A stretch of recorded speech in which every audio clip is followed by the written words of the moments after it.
Hi, today I'm going to read Pig Gets Stuck. This is Apple Tree Farm. This is Mrs. Boot, the farmer. She has 2 children called Poppy and Sam and a dog called Rusty. On the farm there are 6 pigs. The pigs live in a little pen with a little house. The smallest pig is called Curly.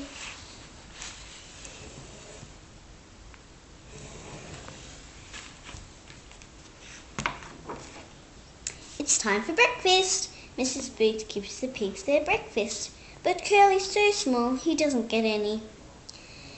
Curly is hungry. He looks for something else to eat in the pen. He finds a little gap under the wire.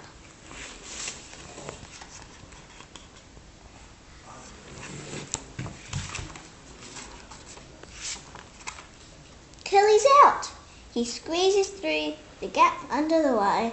He is out in the farmyard. He meets lots of other animals in the farmyard. Which breakfast would he like to eat?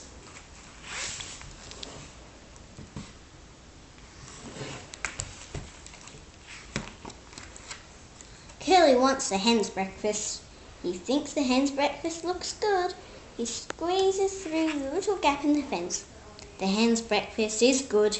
He gobbles it all up, and the hens are not pleased.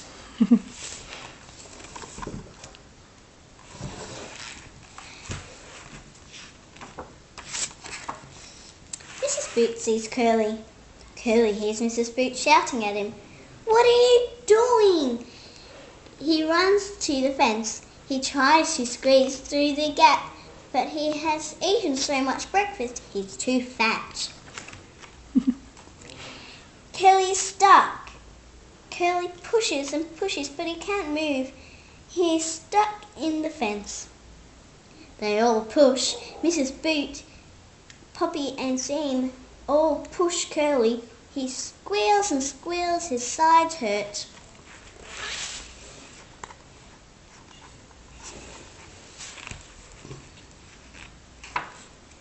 Curly's out. With a grunt, Curly pops his head through the fence. "He's out! He's out!" shouts Sam. "He's safe now." Mrs. Boot picks up Curly. "Poor little pig," she says, and she carries him back to the pen. Curly's happy. "Tomorrow you shall have lots of breakfast," she says, and Curly was never hungry again. The end.